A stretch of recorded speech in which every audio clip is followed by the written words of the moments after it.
wonderful innings. That was in 1982. 2 years later, you achieved something that I didn't think was going to happen again. Didn't think it was possible. We used to come on tour to England and we'd play 30 matches on the tour. People don't do that these days, and yet you did the double.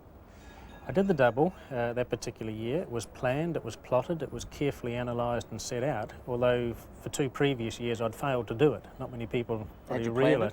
Not to the same degree, but I actually sat down. In fact in 1981, when we won the county championship, you know, I got 100 wickets that year and 740 odd runs.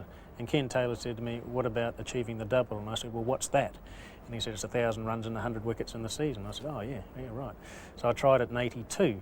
And injury again prevented me from seeing the season out. In 83 we had the Tour of England, so I couldn't do it that particular year. So 84 had to be the season to do it if I was going to do it. The weather was fine, the opportunities were there, and quite simply the calculation was to score 1,000 runs in say 20 matches, you've got to score 50 a game or take 5 wickets a match. And so the budget was set out. I even went to the extent of working out how many overs I would bowl in the season, where I was more likely to get my wickets either at home or away and against what opposition. So it was all meticulously plotted out on a piece of paper. And the wickets came quite easily. I mean, I was well on target for that. However, I was struggling in the runs and always likely to do that the way I play and batting at 7 in the order. I may not have got the opportunities. And as I say, well behind budget. And we came to Lord's to play Middlesex. And we bowled Middlesex out reasonably cheaply, and we were about 4 for 17 ourselves, with Wayne Daniel and Norman Cowans causing a few problems. And Ricey said to me, it's Clive Rice, the captain, he says, "Go out there and score a double 100. And I says, "You what?" My highest ever score at that time was probably 130, 140, you see.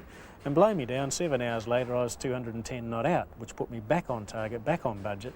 The wickets eventually came at Blackpool against Lancashire, and a few days later we got to Trent Bridge on a bank holiday to play Warwickshire. 1,000 runs cropped up, so I'd achieved the double, a personal milestone. You needed 21 when you came into that match, and is it right that someone said to you, "How are you going to get them?" And you said, 3 good hits and a push? Something like that, yeah. They came very quickly. It was nice to get off the mark, and I said to Jeff Humpage, the Warwickshire wicketkeeper at the time, "I'm going to get these runs quickly." And he says, "Well, good luck." And the runs came off Chris Old at the time, but it was relief because it became obsessional with me. I was going home filling in my little budget at the end of the day and saying, well, this is what I've got to do tomorrow. And it's very dangerous when you strive for targets to become obsessional and get uptight and tense about it and worry about things. And I found that I was doing that, and I wasn't easy to live with. And it was probably difficult even at the cricket grounds and the dressing rooms at times where you're in pursuit of personal achievements.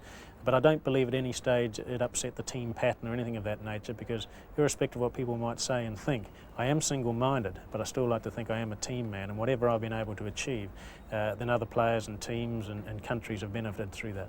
To find out how difficult you were to live with, we may have to do a video with Lady Hadlee.